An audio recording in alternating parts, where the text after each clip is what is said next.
जय श्री कृष्णा दोस्तों, कैसे हैं आप लोग। आशा करता हूँ आप लोग अच्छे होंगे, ठीक होंगे, स्वस्थ होंगे। आज मैं लाया हूँ हम भगवान श्री कृष्ण ऐसी कौन सी 10 बातें हैं जो सीख सकते हैं, जो उनकी बातों का अनुसरण करके हम लोग आगे बढ़ सकते हैं। उनकी 10 ऐसी बातें जिसको हम अगर फॉलो करें तो सक्सेसफुल हो सकते हैं। तो ऐसी कुछ बातें हैं जो मैं लेकर आया हूँ, तो चलिए शुरू करते हैं। पहली बात है भगवान श्री कृष्ण से जो हमें सीखनी चाहिए। श्री कृष्ण के अनुसार श्री कृष्ण कहते हैं कि हमें अच्छे कर्म करते रहना चाहिए, फालतू की चीज़ों में अपना समय बर्बाद नहीं करना चाहिए और न ही किसी से डरना चाहिए। हमने जो भी ठान रखा है, जो भी सोच रखा है, हमें उसको कर ही देना चाहिए, उसको कर ही लेना चाहिए, उसको टालना नहीं चाहिए। दूसरी बात है, भगवान श्री कृष्ण ने मुश्किल समय में पांडवों के साथ देकर ये साबित किया था कि दोस्त वही अच्छे होते हैं जो मुश्किल समय में आपका साथ देते हैं, आपके साथ खड़े रहते हैं, चाहे आपके साथ कैसी भी परिस्थिति हो। ऐसे दोस्त जो आपके साथ खड़े हैं वही आपके अच्छे दोस्त होते हैं। ये हमें भगवान श्री कृष्ण से सीखने को मिलती है।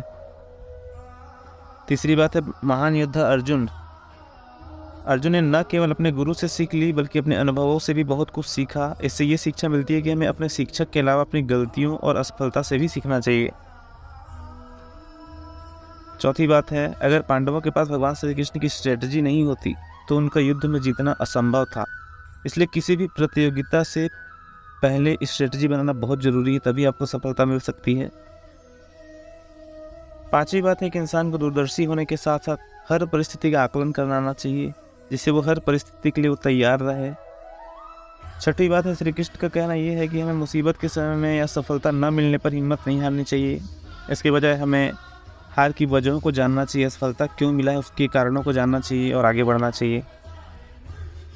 सातवीं बात है कि मैनेजमेंट के सबसे बड़े गुरु हैं भगवान श्री कृष्ण। उन्होंने अनुशासन में जीने की, व्यर्थ चिंता न करने की और भविष्य के बजाय वर्तमान पर ध्यान देने के लिए कहा है। हमेशा कहा है कि अपने वर्तमान पर ध्यान दे, भविष्य पर ध्यान न दे, क्योंकि वर्तमान आपका जैसा होगा आपका भविष्य उसी के अनुसार निर्धारित होता है।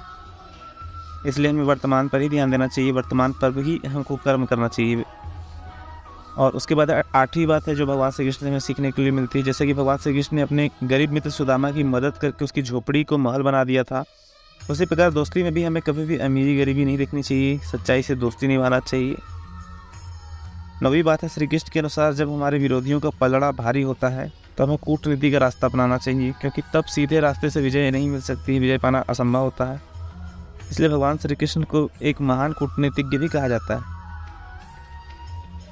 और 10वीं और आखिरी बात जो भगवान श्री कृष्ण ने धर्म के लिए कहा है कि धर्म और सत्कर्म के लिए कुछ भी करना पड़े वो सब सही है। इसलिए उन्होंने सत्य कर्म को, धर्म को ही बड़ा बताया है। अगर धर्म के लिए हमको छल या कपट भी करना पड़े जिससे कि धर्म की रक्षा होती है तो हमें वो करना चाहिए। जैसे कई बार हम लोगों को झूठ भी बोलना पड़ जाता है कभी किसी का किसी सही काम के लिए भी, तो वो भी सही ही होता है क्योंकि उसका मोटिव सही रहता है, उससे किसी का नुकसान नहीं होता है। तो इसलिए अगर धर्म की रक्षा के लिए, अच्छा काम करने के लिए अगर हमको कोई गलत रास्ता भी चुनना पड़ता है तो वो सही है। तो ये थी भगवान श्री कृष्ण से सीखने वाली 10 बातें। हालांकि उनसे बहुत सी बातें सीखी जा सकती हैं, जिससे हालांकि मैंने इसमें कम ही सिर्फ 10 बातों को ही आप तक लाया, आपको बताया है, क्योंकि उनसे तो ऐसी बातें हैं जो हम उनसे सीख सकते हैं, जो हम लोग मतलब सोच भी नहीं सकते। बहुत सारी ऐसी बातें हैं, पर फिर भी मैं धीरे धीरे आपके पास वो हर छोटी छोटी चीज़ें लाते रहूँगा।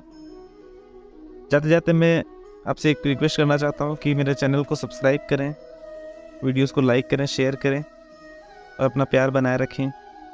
धन्यवाद। जय श्री कृष्णा।